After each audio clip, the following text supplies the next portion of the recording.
theyeshiva.net. There was once a couple craving for children. And they heard that a great rabbi, a Kabbalist, a tzaddik came to town. So a husband and wife went pleading to him that he should pray to Hashem for them and bless them with a child. And he says, you know, I'm going back tomorrow to Eretz Yisrael. Write down your names and your mother's names. I'm going to go to Yerushalayim, to the Kaisel. I'll put in your note, your kvittel, your pidyon, your requests in the Kaisel, and I'm sure Hashem will bless you. Great. They give him the note, and off he goes back to Yerushalayim. Nope. 5 years later, he comes to town, and he meets the woman that he met 5 years ago. He says, "No, any good news?" She says, "Baruch Hashem, 10 children." He says, 10 children? Mazel tov, mazel tov, mazel tov. He says, 10 times mazel tov, shechiyonu. But 5 years, I mean, that's a pretty fast. I mean, you work fast. She says, yeah, the first year was triplets. The next year were twins. Then we decided we need a break. And then again twins and triplets. Baruch Hashem, 10 children. He says, that's unbelievable. That's awesome. Where's your husband? I want to give him a kiss, a hug, wish him mazel tov. He says, my husband is in Eretz Yisrael. What's in Eretz Yisrael? He went to Yerushalayim. Why? He went to the Kaisel. Why? He's looking for the note. He wants to take it out.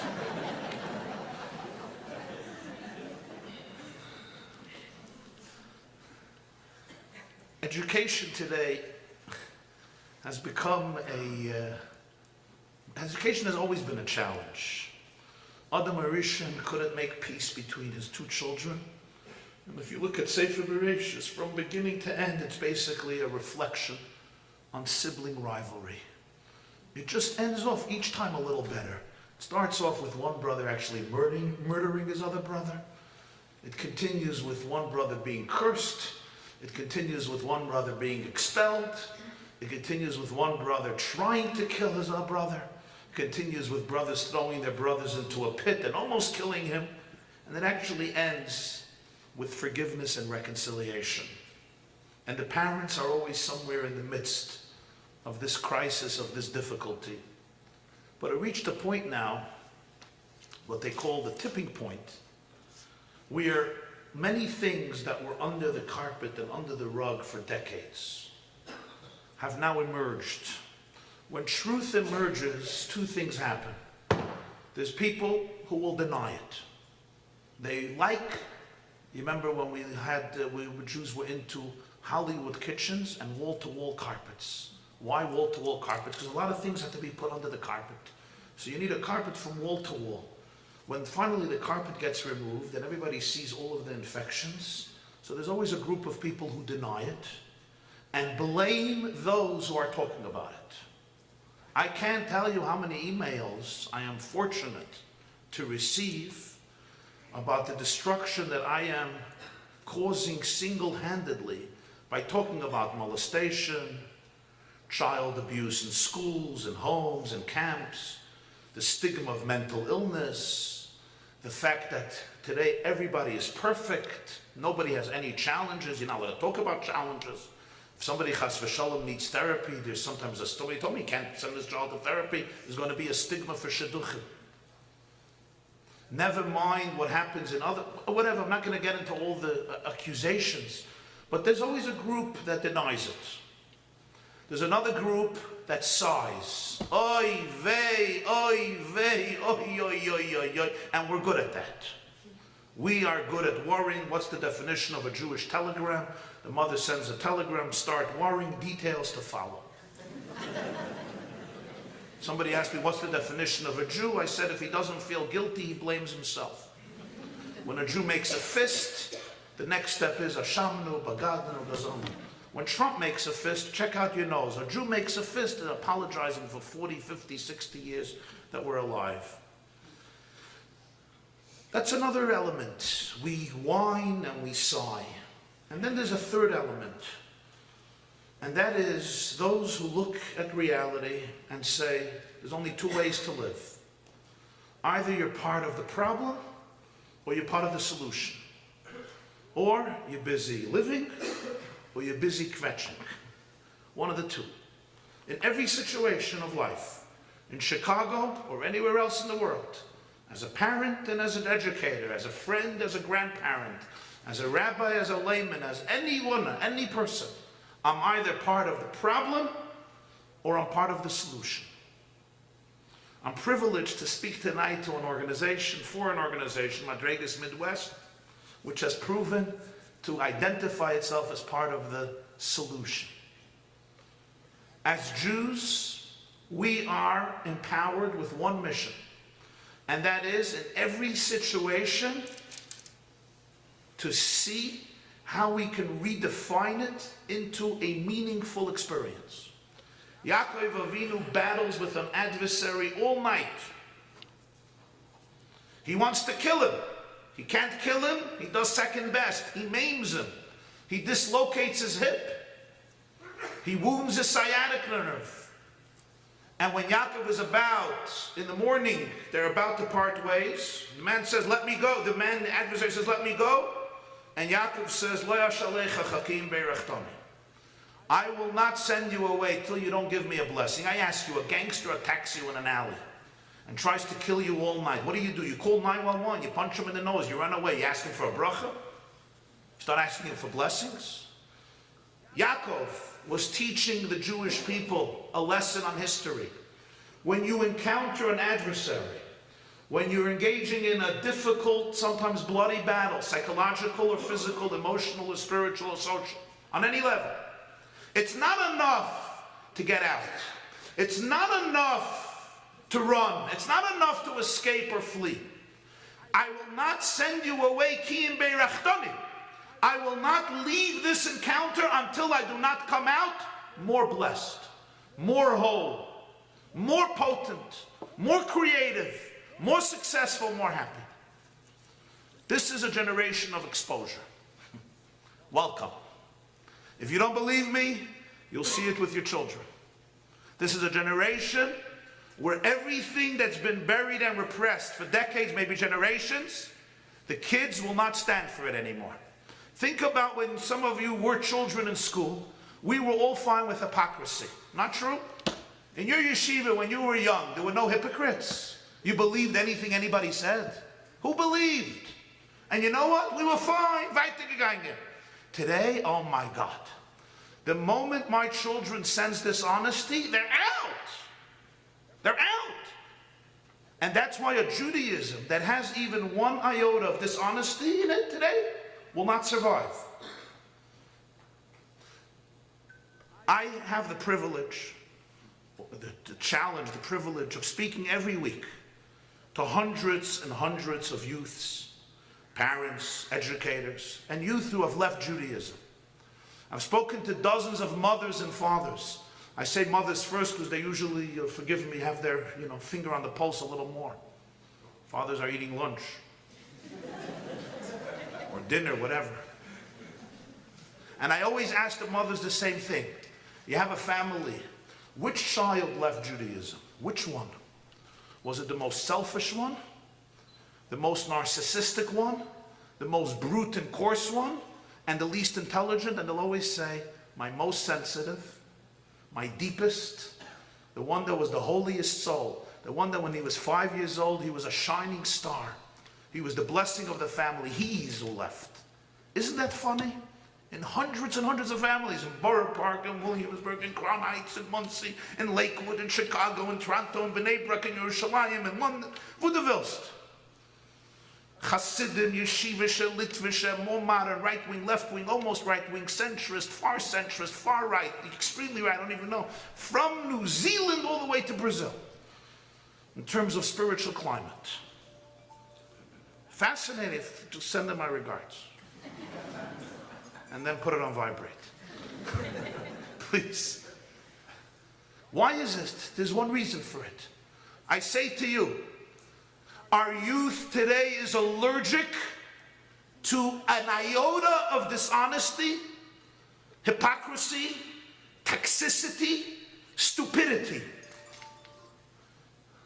Einstein said two things are infinite, the universe and stupidity. The latter is more infinite than the former. Our youngsters, girls and boys, growing up in schools and yeshivas and day schools and moizdas, chadarim, talmud torahs, of all the entire blessed rainbow of God's people, are very, very deep souls. They're sensitive souls. They're honest souls. As Rabbi Twersky, the psychiatrist from Pittsburgh, once told me, he says, they're not off the derech. We made our derech so narrow. We crippled our derech. A lot of people were spit out of it. In other words, the main challenge is not always with the youth. Sometimes there's a deeper challenge with adults.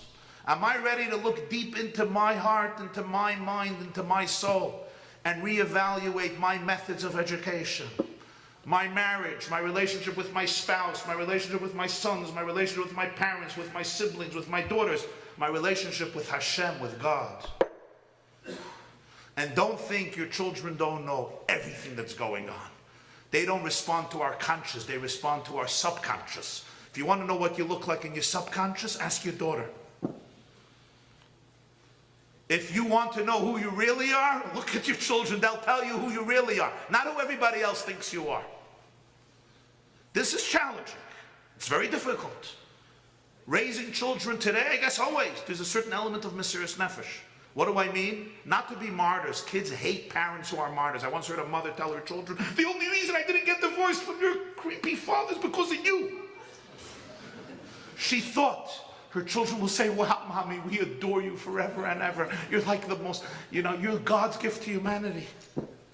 And one said, you shouldn't have done us any favors, mommy. We like to be martyrs as Jews. It's not healthy. It's not wholesome. It's not sane. I want to say something. Rabbi Yaakov Kamenetsky, Zechet Tzadik Levracha, once asked, it says when Yaakov ran away from Esav, he went to Lavan. So Rashi says, from the Medrash, that 14 years he spent in yeshiva. So the question is, what did he learn in the yeshiva of Shem and Never that his father Yitzchak and his Zayd Avram couldn't teach him?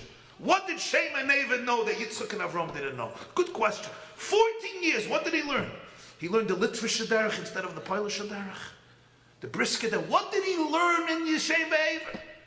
So two people say the same thing. Two sages. Rabbi Yaakov Kamenetsky and the Ostrovtzer Rebbe in Meir Ein Chachamim. They both say Yaakov knew how to be a Jew in Eretz Yisrael. He was now leaving to the diaspora. He had to learn Toras Hagolus. How are you a Jew in exile? How are you a Jew when you're living with your father-in-law and mother-in-law? That's a whole different challenge. When you leave the Holy Land, you leave Yitzchak's bosom, you leave Avram's nest, you go to a crook Lavan in exile in Mesopotamia, in Haran. What is the image of a Jew in that environment? That's a separate Torah. It took him 14 years to learn that Torah. We have been conditioned to teach our children a certain form of Judaism. But today, there's a consciousness in the world, and we have to learn Toras HaGeula. We need to learn about a Yiddishkeit that is expansive, that is beautiful, that is wholesome, that can empower children to change the world. Some of you will remember Zero Mostel. You remember? Some of you know. Some can't say they know, but some know, and some really don't know. Okay. So Zero Mostel, his name wasn't Zero Mostel. His name was Shmuel Yoel Mostel. You could look it up. In Hollywood, they know him as Zero. When he got his Oscars, they know him as Zero. In Wikipedia, they know him as Zero. But his real name, I tell you, I know the truth, was Shmuel Yoel. So why did he change his name to Zero? Did you ever hear of a guy named Zero? It's almost like that song, A Boy Named Sue, where they made it A Boy Named Zlata or something. I don't know, what was that group that made those songs? You remember? I wondered, why did Shmuel Yoel, a kid from the Bronx, 8 brothers and sisters, religious, observant, I think Hasidic family, why did he change his name to Zero? So he explained once. He said, I needed to choose an English name. My name was Shmuel Yoel. That wouldn't fly in Hollywood. Not so nice for a film, Shmuel Yoel. I needed a new name. So I thought, what name would be most suitable for me? He says, there was somebody in my family, somebody very close to him, who would always tell me the same words in Yiddish. Shmuel Yoel, du bist a gar nicht. Und du wirst allemal bleiben a gar nicht. Shmuel Yoel, you're a zero, you're a nothing, and you're always going to remain a zero. Now I want to give this man nachas. So when I had to choose a name, I chose the name Zero. If you don't make your child feel special, somebody else will. That's what I learned from the story. But it may be in a very different way. I was just in Israel last week, and a Yid from Bnei Brak shared with me such a fabulous story. Rav Kahneman, Rav Shlomo Yosef Kahneman, Zeichet Tzadik Levracha, was the Ponevezher Rav, the rabbi of the Lithuanian city of Ponevezh. He had a big institutions, he had a family, they were all wiped out in the Holocaust. He was on a fundraising mission, so he survived. He came to Israel in the mid-30s, and he built Bnei Brak, including many institutions besides the Ponevezh Yeshiva. He built many orphanages, what were called Batei Avos, orphanages for boys who lost their parents in the war, and orphanages for girls. In fact, they say when Rav Kahneman was a very wise man, he was fundraising in South Africa. So he went to a very wealthy Lithuania. South Africa was built from Lithuanian Jews. And he married many of them back in Eastern Europe. So he used to go there fundraising, I think every year, almost every year. So a Jew who was already secular, he said, Ponevezher Rav, I'll give you $1 million, this is in the 60s, for your institutions of Bnei Brak, with one condition. You don't educate the kids to wear a yarmulke and no tzitzis. If you do that, I give you $1 million. Ponevezher says, no problem. He says, I want a commitment. He gives a commitment. I want your handshake. The rabbi gives him a handshake. He gets his check for $1 million. His student says, Rabbi, I don't understand. How do you make a commitment for $1 million to raise children without a yarmulke, without tzitzis? He says, don't worry, I'll fulfill my word. He took the money, he built an orphanage for girls. No yarmulkes and no tzitzis. I'm a chaya. But he built an orphanage. Now listen what happens. These are girls who lost their fathers, lost their mothers. They're being raised at an orphanage in Bnei Brak under the leadership of the Ponevezher Rav. Obviously, he hired a staff. And Friday night, they have meals. What do they do at the meals Friday night? What do? They schmooze, and then they sing. There's a guy living next door in Bnei Brak. What does he do? He hears girls singing on Friday night. You know, when girls get into it, they don't need the potato chips and the cake like the boys. They get into it soulfully and emotionally. They're singing away. And this man couldn't deal with it. So he runs to the Ponevezher Rav, the boss, and he says, Kol b'yishev, I don't understand you. I'm a neighbor. Friday night, I'm hearing girls singing for hours. Ponevezher said, what do you want me to do? Go to the girls, tell them, don't sing.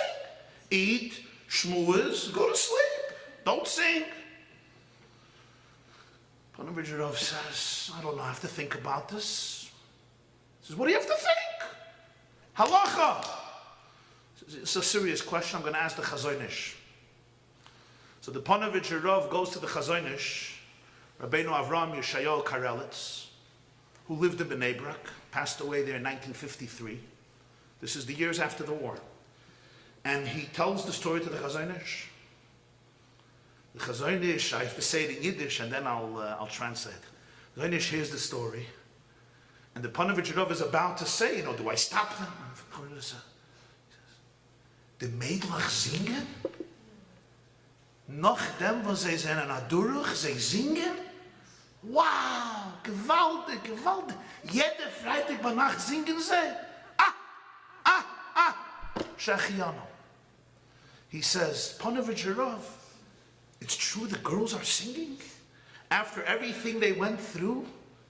After all their agony and pain and distress and the nightmares they experienced, they actually have the equilibrium, the serenity, the joy of life to sit together and sing.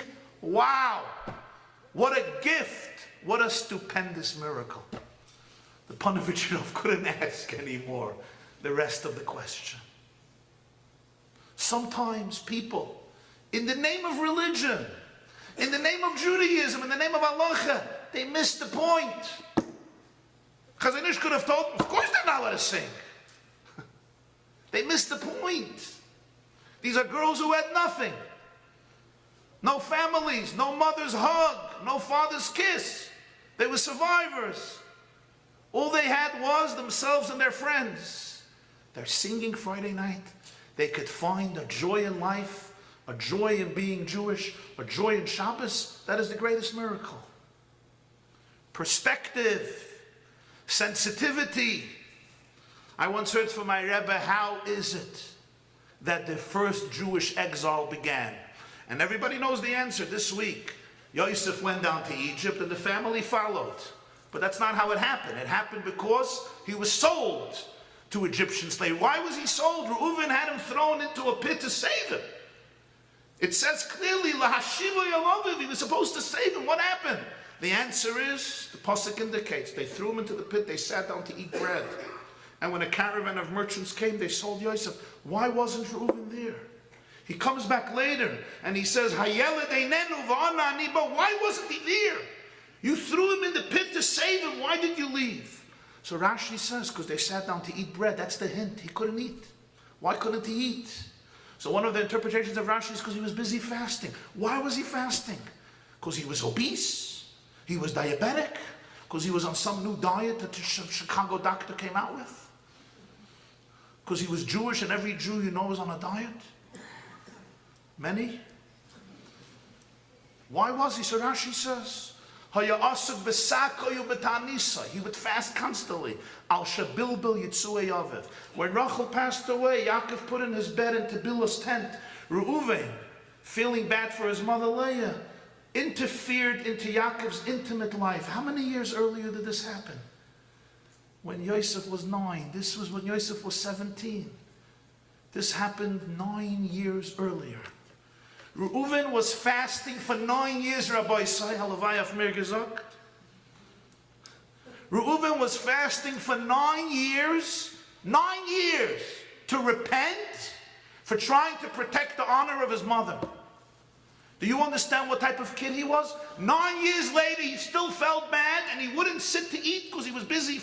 He was wearing a sack and he was fasting and meditating and davening and doing tshuva and repenting to the Ribbono Shel Olam and to his father for his error, for his mistake. And here is where we see how history happens. The beginning of exile doesn't always happen from bad people doing bad things. Sometimes it happens as a result of great people doing holy things. Here again, I have to say it in Yiddish, you'll forgive me, and then I'll translate. He says, Reuven left the pit to go fast and perfect his own spiritual character. Aber wie kennst du gehen fasten und sich äußig sein in dein eigener Schleimus, wenn ein Yiddish Kind liegt in a grub? How do you go and dedicate yourself to your own spiritual perfection when there's a child in the abyss? That's what caused the first exile. Sometimes great people, holy people, spiritual people, but how can I go dedicate myself to become heavenly when there's a Jewish child lingering in a pit, in a cistern, in a cave, in the abyss, whether it's physical or emotionally? Well, friends, today there are many Jewish children in the abyss. I can't tell you how many Shiva calls this year of parents who buried children who died from overdose. They didn't want to die. They died from overdose. Not broken families. Not broken families. Good fathers, good mothers, functional families, successful people, financially too. But there's so much pain. There's so many children suffering inside that people sometimes don't even know. And parents are clueless. You'll forgive me, some principals are beyond clueless. Some educators are mamish clueless. Some fathers and mothers are clueless. And with all due respect, some rabbis are clueless. Not because they're bad people.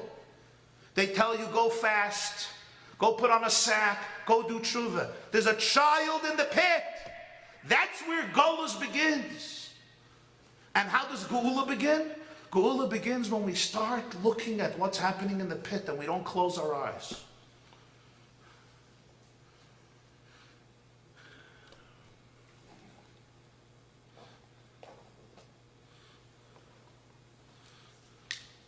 There was a yeshiva in Petach Tikva in Israel. It was called Ur Yisrael.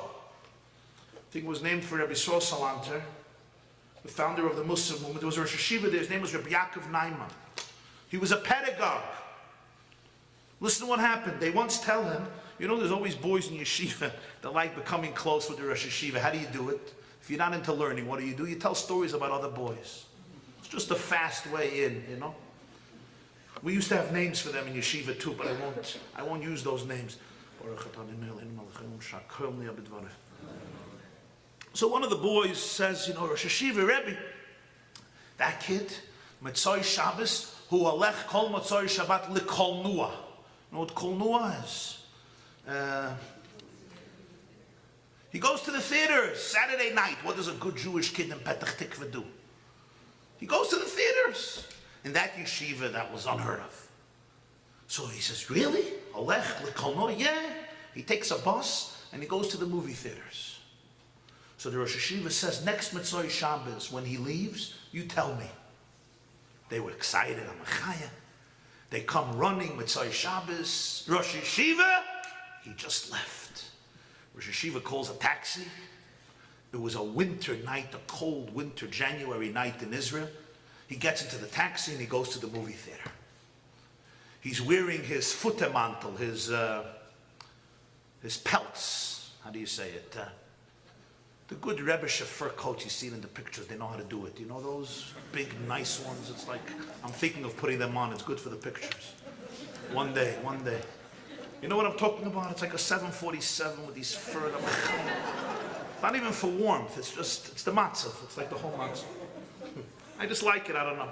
So anyway, he had one of these. It was like a good chashuva one.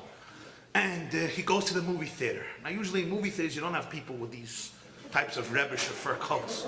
But he goes in, he was on a shlichus, and he's waiting for the carbon chatas. And the boy innocently, you know, Saturday night, it's at a yeshiva, kef, as they say in Israel, he's going to have a good time. Yellow kef, chaval al azman. And he walks into the theater, and who does he see? The Rosh Yeshiva b'chvoideh b'yatzmai. His face turns yellow, pale, blue, green, pink, red. He wants to bury himself like he's praying. There should be a grave right there. You should say his gadal and called him his askim. He was so embarrassed. You know, what can he say? If he caught him outside, he can always say he's going to his great-grandmother's funeral. You know, that's the basic excuse of yeshiva boys. His great-grandmother, bezivuk sheni, whatever. But now he's in the theater, so he can't be at a levaya in the theater. So where is he going? You know, you could say he's going to the Kaisel to celebrate Trump's declaration of Yerushalayim. He's going to Muncie to celebrate Rabashkin's freedom. But in the movie theater, what are you going to do? So the Rosh Yeshiva looks at him, and the boy is like, stuck. It's over. The Rosh Yeshiva says, I don't understand. Efam il shalcha. Where's your coat? Zekar. It's cold outside. Efam il. Where's your coat? He says, he didn't take a coat. I need my boys to be healthy and strong and comfortable. I can't have you going without a coat. Now it looks like you have a long night ahead of you. He takes off his fur coat. He gives it to the boy. He says, you put this on, and wherever you go tonight, I don't care where you go, but you don't take off this coat. I need you to be healthy, my son. He says, Rebbe, you also need a coat. He says, no, I'm already on the way back. I don't need a coat. I'm going into the car. Tomorrow morning, and whenever you come back to yeshiva, just leave it in my office. He gives him a chibuk, he gives him a hug, he gives him a kiss on his forehead, and he says, have a good time. And he leaves. He goes back to the yeshiva. The boy told the story years later. He said, I went to the movie theater. I sat down. The play began, or the movie began. 2 hours. But all I was thinking the whole time was, the fur coats. Don't take off my fur coats. He remained a Jew. He remained a Yid, a Ben Torah, a Shem Torah, mitzvahs. This is an educator. He understood the soul of a child. He understood the heart of a child. He understood the sensitivity of a child. I always wondered, what does it mean? We always learned in yeshiva, Rashi brings from Gemara, Soita Daf Lamed Vav Amud Beis. It also says in Madreigos Rabbi, it says in Zoya, that Yosef, had this great test. The wife of Potiphar, every day in and day out, asked him to be with her. Vayimoin, he refused. One day, he came home. The Gemara says in Soiter Ravu Shmuel Lasas Tzrochav. Yosef surrendered. He couldn't take it anymore. He said, okay. And what happened at the last moment? He saw the visage of Yaakov, his father, in the window. And when he saw the image of Yaakov, his father, he abstained. Vayonos vayetze hachutza. He left his cloak in her hand, and he escaped, and he ended up in jail for 12 years because of it. What does it mean he saw the image of Yaakov in the window? Well, there was CNN playing in the window, and Yaakov was interviewed. He didn't know what Yaakov looked like. Yaakov was his father. He was 17 years old when he left Yaakov. What does it mean suddenly in the window he saw the image of Yaakov? Was epis? Why not before? Why then? I want to tell you one perspective that I think sums up our mission statement of this generation, and certainly the mission statement of Madreigos Midwest. You know, when Yosef disappears, Yaakov hears he was devoured in Parshas Vayigash. It says, Vayakumu kol bonov v'chol b'noisav l'nachamai. All his sons and all his daughters stood up to comfort him. And you remember the next word? Vayemo'in le'esnachem. He refused to be comforted. Asks the Rechayim, we never heard that he has daughters. No one ever heard that Yaakov. We know that he had one daughter who was quite complicated. We never heard he had daughters. Suddenly, by Shiva, they all came out of the closet. Well, they were baking brownies and muffins. No one ever heard he had daughters. Vayakumu kol b'noisav. Suddenly, in the middle of Shiva, 11 daughters emerged from a closet. Where were they? Why would never hear of them? And when you have 11 girls in your house, you usually hear them. If I'm not mistaken. I mean, Dina made enough noise, but another 11, oh my God. We never heard of them. So the Rechayim says something brilliant. The Rechayim says, what did they tell him to comfort him? What did they tell him? Doesn't say, just says they all stood up to comfort him. The Rechayim says, that was the Nechama. Fascinating Rechayim. What was the Nechama? He says, this is what happened. I'm going to use my own words. It was Friday night. Yaakov was crying, Yosef, Yosef, Yosef, Yosef, Yosef. They had no Shabbos table. There were 11 boys around the table and 12 girls around the table. Says the Rechayim, they told Yaakov, keep a cook. Look what a beautiful mishpacha. Look what a beautiful Chicago family you have raised. I'm sorry, Chevron family you have raised. Keep a cook.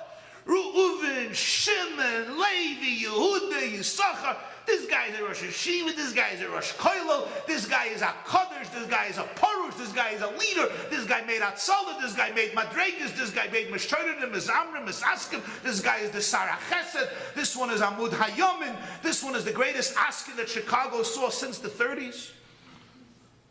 And look at the daughters. Valedictorian by Sruchel, by Schana, by Yaakov, by Sodom, Amachaya.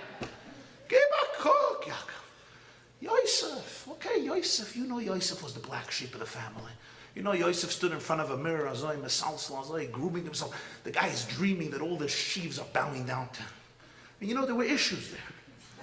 He didn't mamish fit into our family. He wasn't part of the Messiah. He's busy dreaming the sun is bowing to him, the moon, come on. He wants the whole world to bow down to him. And he's grooming himself, and he worked. And he ended up in the abyss, yeah, Tarif. Not just physically, spiritually. Look at the family. You have a family of 24. You want 24 perfect? Come on, statistics. You got to lose one. It works with statistics. You want everyone to graduate the system perfectly, really? Finish high school, I'm a chai impeccable, go to Eretz Yisrael, mir for 9 years, brisk for 6 years, get married in the middle, hatch them, match them, dispatch them. It doesn't work that way. It works with some, but not with all. Come on, Yaakov. Vayemo'in le'isnachem. He refused to be comforted. Why? What does Rashi say? You only get comfort if somebody died. Gzeir al hameis v'lo yalachai. When somebody is alive, there's no closure. Yaakov said, my boy is not dead. My boy is alive. You don't know my Yosef. You never knew him You'll never know him. Vayemoyin le'isnachem. I do not give up on my boy. Now I want to show you the beauty of Torah. The word Vayemoyin is in Parshas Vayigash twice. Vayemoyin le'isnachem. You remember where else? When Potiphar keeps on asking Yosef to lay with her, what does it say? Vayemoyin with a shalshelas. And he refused. What's all this? What's this game? Shalshelas is only 4 times in Chumash. Vayerich, Hayesora, Vayeshev, and Tzav. And the Balkaida say, 4 times in Chumash. What is this?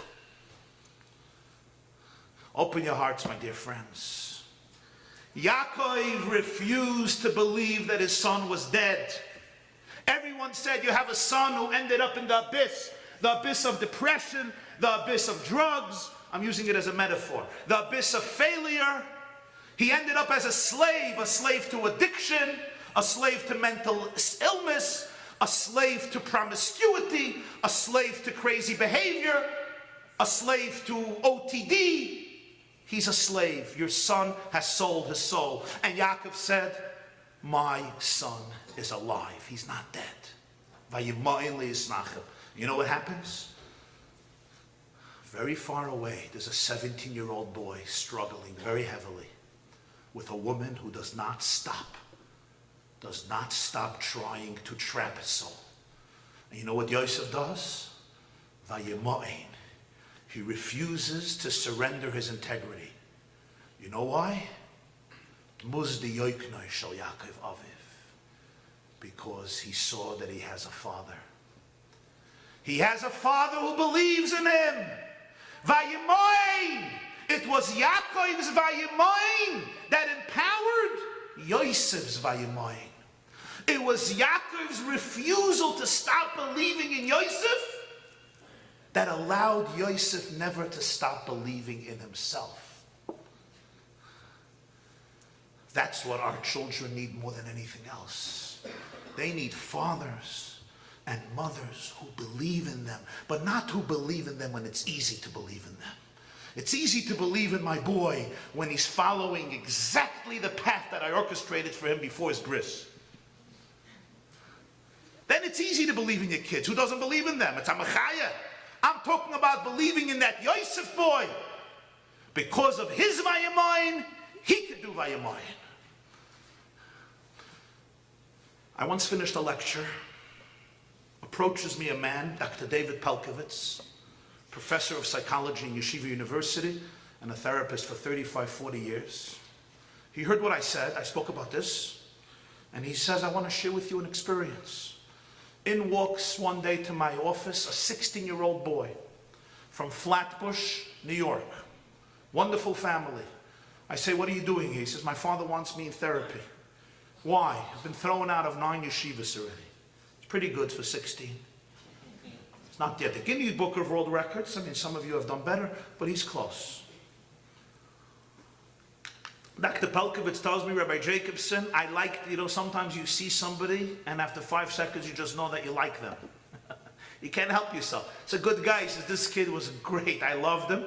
And after the first session, I said to myself, he ain't need no therapy. He's good. He's on top of his game. His father needs the therapy. So I tell the boy, next week, do me a favor, bring in Pop-Up, bring in Mom, bring in your siblings, and if you have grandparents, bring them in too. I say, Dr. Pelkovitz, I never heard of people bringing in Zaydas and Bubbas into therapy. Really? You can ask an 89-year-old woman, so what are your feelings about your mother? We American brats have the luxury to have issues with our mothers. They had issues with their mother. They were happy if they had a mother. If they had a mother, they was already magical. If they survived, nobody had the luxury to have all these emotions towards their parents. He says, you're right, but I had a hunch, and a therapist got to follow his hunches. I said, okay. The next week, in comes Pop, Mom, brothers, sisters of this boy, and father and mother. Dr. Pelkovitz tells the father, why don't you share your concerns? He gets up, and here he goes. He says, I have an unbelievable family. And he goes, This one, you thought I was joking. Rosh Koilala, Rosh Masifta, Rosh Yeshiva, Magid Shira, Mechanech. He finished Daf Yomi 7.5 times. He finished Mishnah Berurah 12 times. He's the biggest Bal Chesed, and he goes to his daughter's and I have one 16-year-old boy, sleeps till 4 o'clock in the afternoon, couch potato, plays video games a whole day, he's on his phone, he's addicted, he does nothing, he has a good head. Wastes his life. It's an embarrassment for me, it's an embarrassment for the family, it's an embarrassment for him. As he's talking, his father, the old man, the grandfather, gets up and says, I would like to say a few words. And this is what he says. I was born in Poland. I had a big family. I was the black sheep of the family. Today they would diagnose me as ADD, ADHD, PDD, and all the wonderful titles. In Poland they didn't have these diagnoses. For all kids there was the same treatment. We even had it in our youth. They took your fingers. You remember anybody had this chus? Boom, boom, boom. This was the treatment for every type of problem. Or they pulled you by your ear, or they gave you a fraske. Some kids, I have to say, were healed miraculously. Some not. Okay, but that's how it was. There was one treatment for everybody. Okay, I still had a teacher who locked kids up in the closet, put them in the garbage can and put the garbage over them, and all the other brilliant pedagogic skills that many of us had the schus to see from the PhDs in education.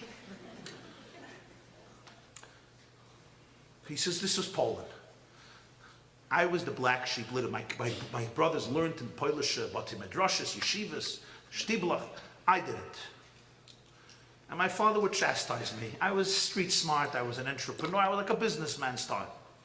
1938, I put my hands on a book. I lift up the book, I purchase it, I read it from cover to cover. The name of the book, Mein Kampf, by Adolf Hitler, Yamach Shemai. I come home, I tell my father, Poland is on the border of Germany. I read Mein Kampf. He is going to do whatever he said he's going to do. In a few years, there will not be a Jew left in Poland. My father looks at me and says, you're nuts.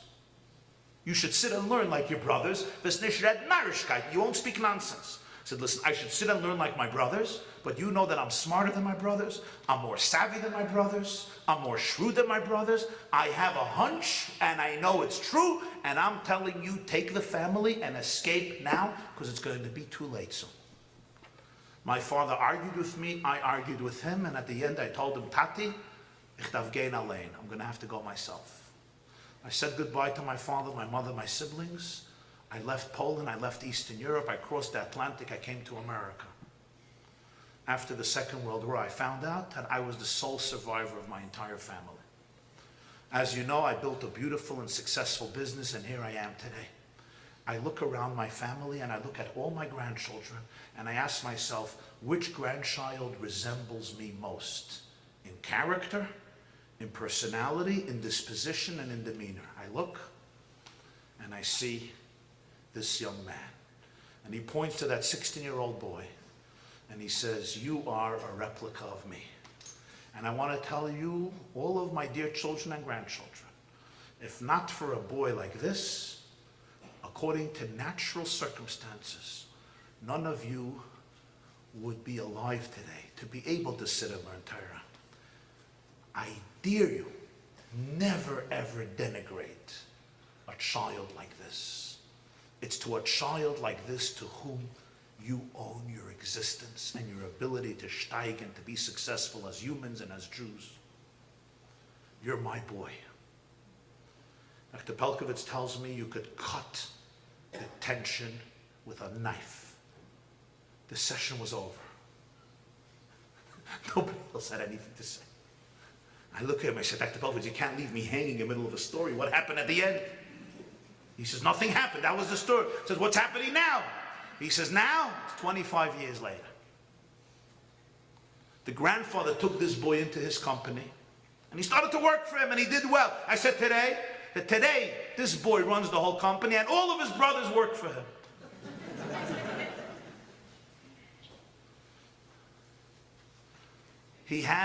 Yosef had a father who believed in him.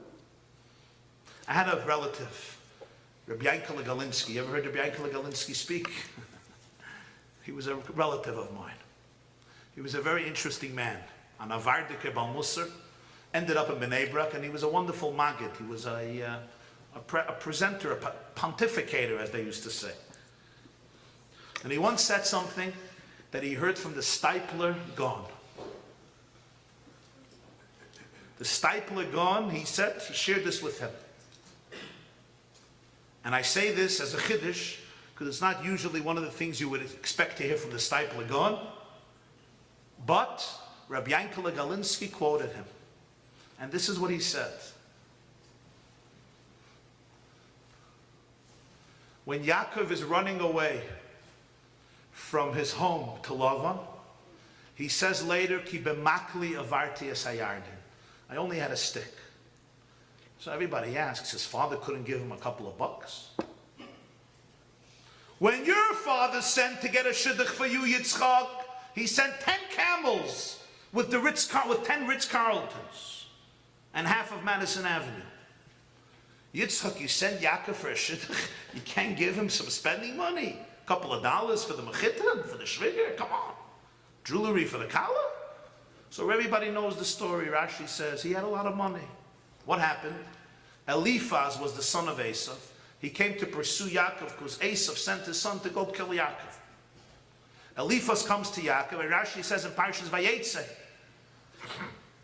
Eliphaz meets Yaakov. He says, my father told me to kill you. It's time to kill you. So Rashi says, Ulefi shegadol b'cheker shel Yitzchak mana esatzmai. Eliphaz grew up in the bosom of Yitzchak, on the lap of Yitzchak, so he couldn't kill Yaakov. So he tells Yaakov, I have a problem. I got to kill you, but I can't. What should I do? So Yaakov says, I'll give you a shir Masechta Nedarim. Perfect. This is what you do with a guy like Eliphaz. It says in Masechta Nedarim, Ani chashav kameis. You hear? If you're poor, you'll die dead. So b'meila, you'll make me poor, and there'll be a chalois of death. Great. So he takes Yaakov's money. Yaakov is dead. According to the Gemara, Eliphaz is happy. Everybody is wonderful. That's the story. Said the Stipler Gaon, Eliphaz was Esav's son. Eliphaz was the father of Amalek. The Torah says in Parshas Vayishlach that Eliphaz lived with every conceivable woman he could get his hands on, including with his own mother. His wife was his own daughter. I'm not going to get very graphic, but Rashi describes it from the Gemara in Sanhedrin who Eliphaz was. He was Yenetzatzka. Yitzchak had vision, Yitzchak had foresight. A kid like Eliphaz, he threw out of the house. He kept him on his lap. It was his grandson, he kept him on his lap. So you look, you say, okay, Yitzchak was a nice guy, and you know, he spoiled these kids, and it was a mistake. He should have thrown them all out of the house. Wait, was Yitzchak successful? No, Eliphaz became the father of Amalek. Look what we have from Amalek. Wait, Yaakov is running. Eliphaz comes to kill him. Why does Eliphaz not kill him? Because he grew up on Yitzchak's lap. Said the Stipler Gaon, the whole Klal Yisrael is alive today because Yitzchak held on tight to Eliphaz. Because he didn't throw him out. Yes, Eliphaz never became a Gadol Hador. He didn't even become a Ben Torah. He never went to learn Daf Yomi in the morning. But he wouldn't touch Yaakov because of Yitzchak's love to him. And I would add, if I may, you go a little further in Tanakh. I know Jews don't think you're supposed to learn the Bible. They think it's for Christians. But once in a while you could look into the Bible. It's not such a bad book. Won't kill you. There's a book in the Tanakh called Eov, Job. You'll take a look. Eov sat Shiva. 3 friends came to visit him. You'll go to Perek Dal or to Perek Hey. One of his friends is Eliphaz Atemoni. Eliphaz starts speaking to him brilliant words of eloquence, spirituality, and inspiration. Zok Rashi. Lefisha Gadol B'cheikoy Shel Yitzchak Sharsa Alav Shechina. Because Eliphaz grew up on the lap of Yitzchak, ultimately the divine presence dwells on him. On a major part of Sefer Eov is created from Eliphaz's words. And yet, today, So many children are dismissed because we don't have the depth, we don't have the tools, we don't have the know-how to be able to look deeper and to see that these are souls that are pieces of God. Every neshama is a chelek eloka mimal mamish. And because we don't have the tools, we often, willingly or unwillingly, consciously or unconsciously, cast away la creme de la creme, the best of the best, the holiest of the holiest, the deepest of the deep, the most sensitive of the sensitive, and we're all doing wonderful things. We're fasting, we're doing tshuva, we're davening, we're learning. When there's children in the pit, stop fasting and go to the pit. And I don't know if there's a community today, any segment that doesn't have dozens, sometimes hundreds, sometimes thousands of children from wonderful families and difficult families, from broken families and wholesome families, from Heimische families and different families, from this family and that family, not struggling physically, emotionally, psychologically. Not because a father is necessarily abusive or a mother is abusive. Sometimes that too, and those are emergency situations. But sometimes fathers and mothers are good people, but the child is not getting what he or she needs. They're not getting what they need, whether it's academically or socially or emotionally or psychologically or spiritually. And sometimes people don't even notice. We live in a time you have to listen to your children. Stop speaking and start listening. You have to listen to your children. You have to tune into them. You got to go into bed with them, chevra. Put away the phones. You come home 6 o'clock, don't put your phone on vibrate and look at it every 11 seconds. You come home, you put away the phone, you put it in a drawer. You want to look at your messages, go back 9 or 10 or 11, look at me, sit by me and text as much as you want. I don't care. I have my own therapist, I'll do well. You could sit here with your phone and text gesundheit. I'm fine. I'll deal with my ego and self-confidence issues later. But with your children, don't keep that phone here. Put it away. Be there. Eat supper. Make jokes. Talk about your day. Talk about emotions. Tell them that you also struggle. Let's face it. We have a hard time talking about emotional struggles, especially on this side. We men have a philosophy that it was hard enough to have a hard day. I don't have to talk about a hard day. We believe when you come home, you don't talk. Donkeys talk. Bilam's donkeys talks. Jewish men don't talk. We like sitting, reading, eating, schmoozing, drinking. Women have an opposite philosophy. When you have a hard day, you erst have to talk, but not once. First you tell it to your sister. Then you repeat the whole story to your other sister, then to your mother, then to your sister, then to your girlfriend, and hopefully if you have a husband who's not mamish clueless, after 7, 8 times of going through all the events of the day, crying, laughing, giggling, sobbing, then finally there's a little closure. 1 o'clock in the morning, you could relax. We don't like doing that. We don't like talking about emotions. We believe you put a carpet over all emotions, they never happen. When you ask your husband, so what happened during the day? You look stressed. How are you feeling? And he's like, nothing. I'm not feeling anything. Like you're going to ask him tonight. So how was the lecture? Okay. He was talking to you. You're so out for lunch. He was talking to you. Your mamas don't get it. You really need a therapist. It's mamas your mother's issues. I see. Your mother really this. And he's like, oh, here you go again with my mother. Here you go again with my mother. Yeah, when we say we feel nothing, we actually mean it. You don't know what that means, I know that. But we actually love hanging out in nothing zones. We're very good over there. We're very good at that place. But with our, if you can laugh about it, you're doing well. If you can't laugh about it, then come to me. But with our children, we need to be in tune. There's a beautiful quote from the Lechovitcher. The Lechovitcher Maggid, he once said, Hashem tells Noach, there's a flood, take your wife with your children and their wives and go into the Teva. Teva means a word. Teva, Teves. So he says, when there's a flood in the world, take your wife, take your children, take your daughters-in-law, and enter into dialogue. Boy ala Teva. You have to have conversations. When there's a flood in the world, you can't rely on osmosis. You can't think, oh, your children are growing up in a vayrim shtub, in a beautiful home, and the latkes and the donuts were mamish endless. And you know the real reason, the pneumistic, Kabbalistic reason why we eat so many donuts, especially these years. Because we want to celebrate our victory against the Greeks. And the Greeks were into looks, exercise, fashion, and sports. So we eat hundreds of donuts and latkes to make sure we never look like them, ever. And we do it mahadrim mina mahadrim. This is the mitzvah hayom, not to look like the Greeks, chas v'shalom. So you think, you have a normal, let's face it, you're normal people. Mainly you're an alcoholic, I'm a sugar-non addict, fine.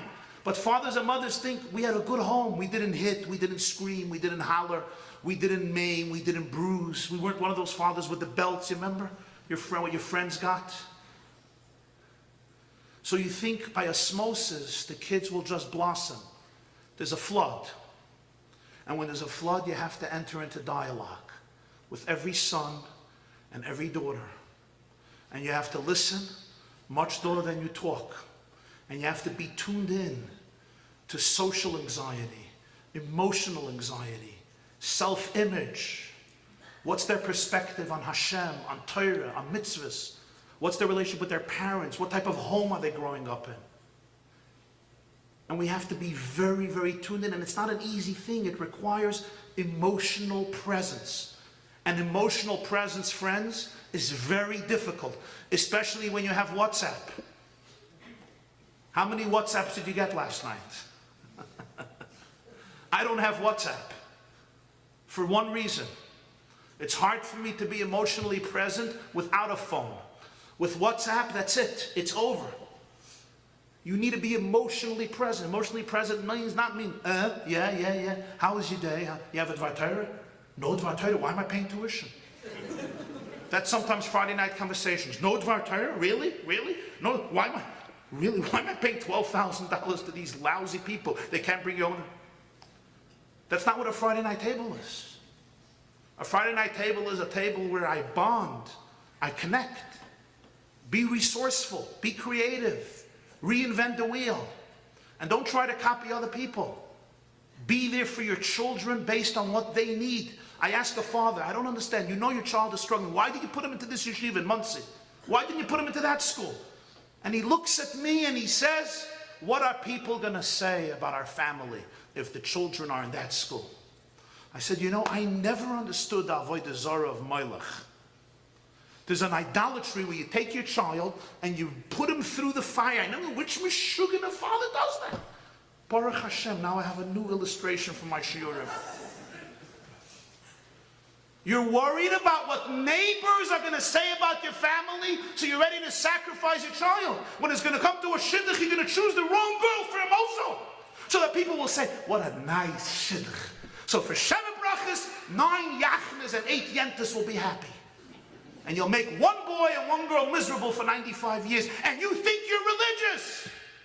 You worship idols. You don't worship God. You worship social pressure.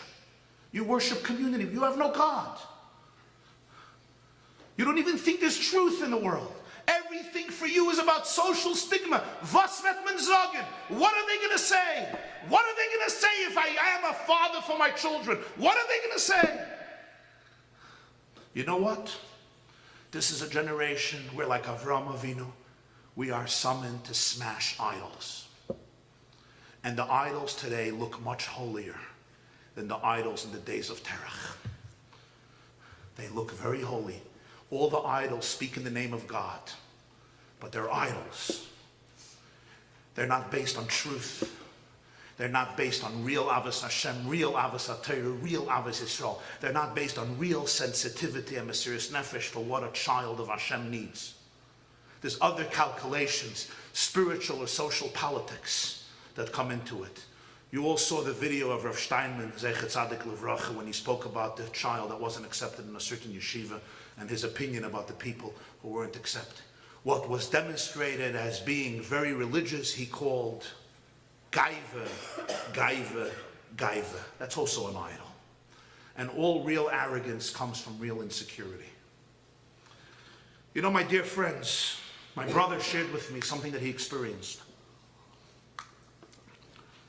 I have a brother, Rabbi Jacobson, gives a weekly shiur in Manhattan, the west side of Manhattan for decades. He told me the story. One night, a young man comes in and sits down at the class. It's a class for secular Jews, mostly. And he could see that the young man is struggling physically, motor skills. And after the class, he comes over to my brother, and his speech is impaired. And he sees everything is with a struggle. And he tells my brother his story. He was born, and they immediately noticed a very rare neurological disease affecting his speaking, his motor skills, his intellectual abilities, his movements. He said, my parents are high rollers in Manhattan, wealthy Jewish philanthropists, and they said they can't deal with us, child who's sick. So they gave me up the day I was born, and I never saw them. I'm 29 years old. I never saw my parents. They both live in Manhattan. They send a beautiful check every month so I could support myself nicely, but they never wanted to create a bond. My brother thought it was ridiculous. Parents live in Manhattan. They never met. He calls up the father of this guy, of this boy, and he says, hi, my name is Rabbi Jacobson. I met this young man. He's a sparkling soul. He says, what do you want? He's your son. He hangs up the phone. So my brother thought maybe he got disconnected.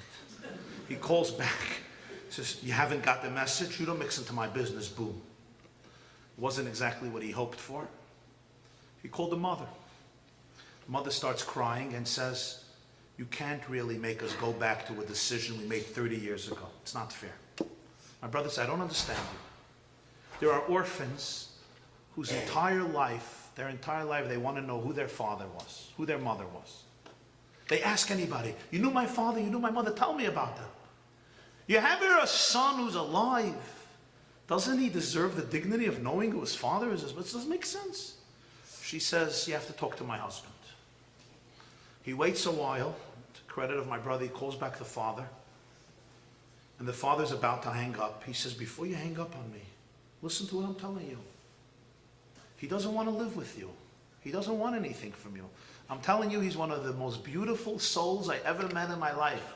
You're going to enjoy meeting him, but he deserves the value and dignity of knowing who his father and mother are. This does not make sense to me. Father says, I have to think about it. Calls back a week later. The father says, I'll meet him if you come to the meeting.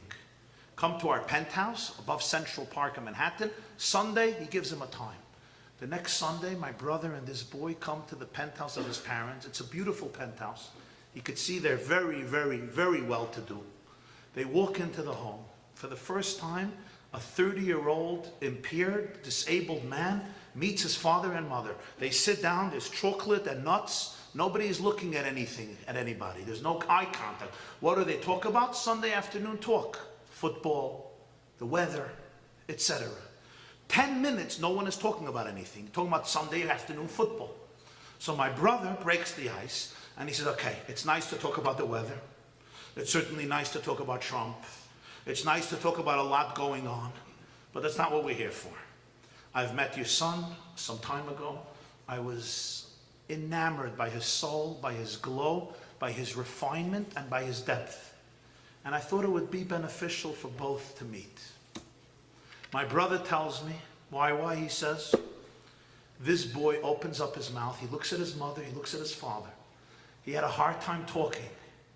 So the words came out not perfect, but this is what he said verbatim. Mama, he couldn't say ma.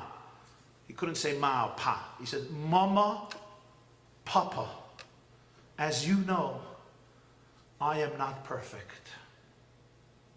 But Mama and Papa, you're also not perfect. I have forgiven you for being imperfect. I hope one day you'll be able to forgive me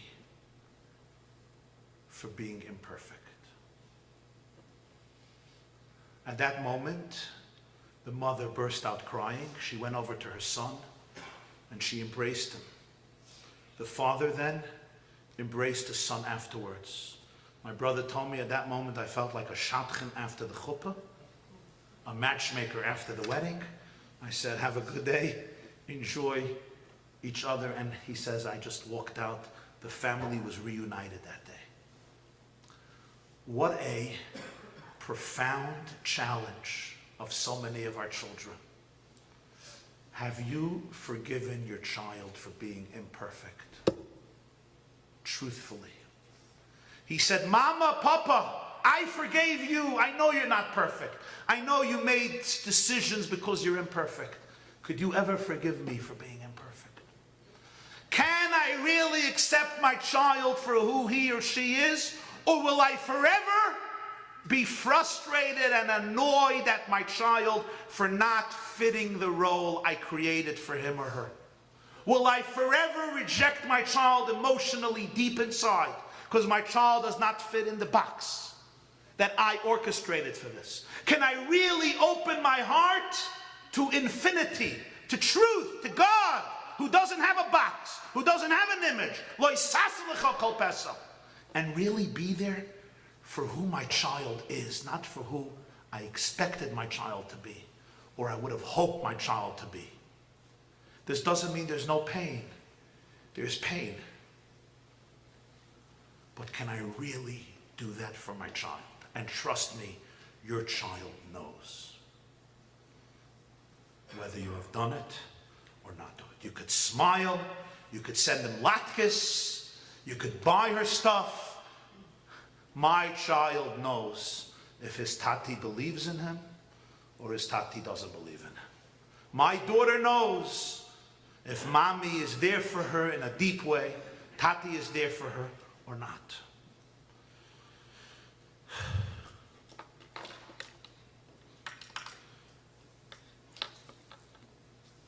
Benjamin Zander lives in Boston.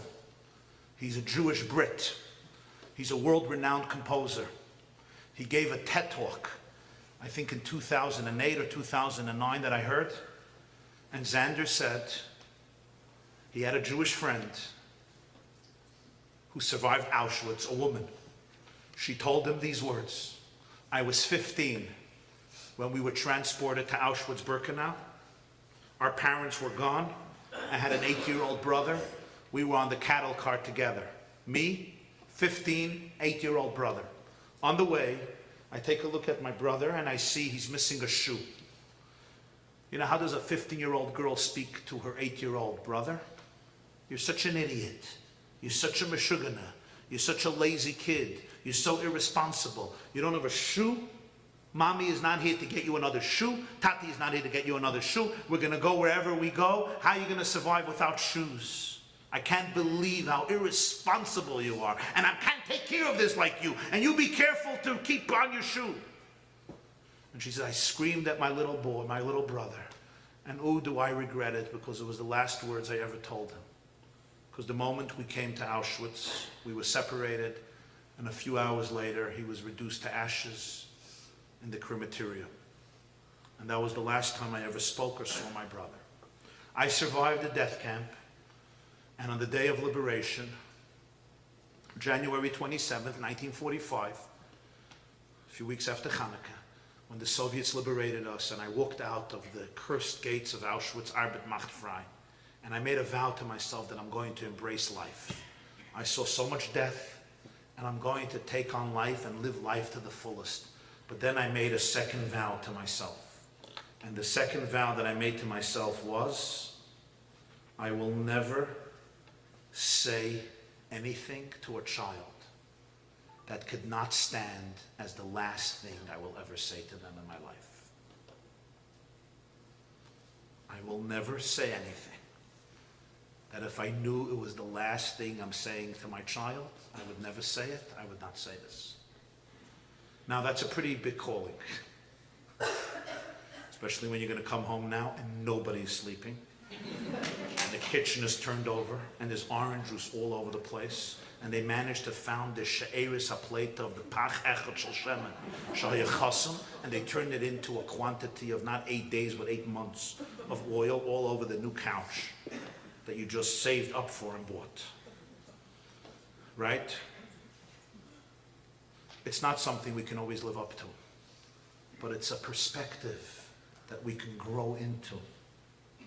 And that is why I and we should be moved, both spiritually, socially, and with our heart and with our wallet, and with our minds and with our time. Each and every one of us should ask ourselves, which child in the pit can I tend to? There's nobody today who is beyond influence. Influence today does not belong anymore to leaders and great rabbis. This is the era where influence belongs to every single individual. It's individuals today who change the world. Individuals who care, individuals whose minds are open, whose souls are open, and whose hearts are open. Madreigos Midwest has done incredible work here in Chicago and in the Midwest. I think today for close to 2,000 children, to help them see the future of their lives, not in the abyss, but in infinite potential and possibility. May we rise up to the moment of history and become not part of the problem, but part of the solution.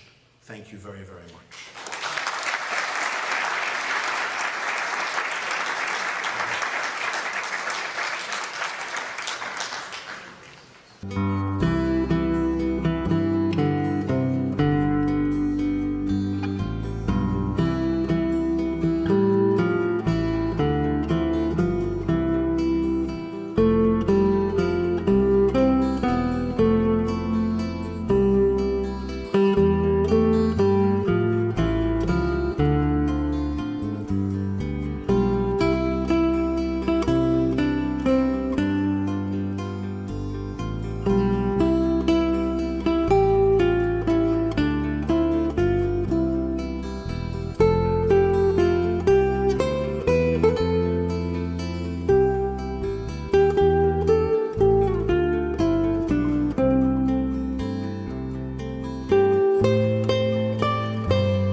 This class is brought to you by theyeshiva.net. Please help us continue the classes. Make even a small contribution at www.theyeshiva.net/donate.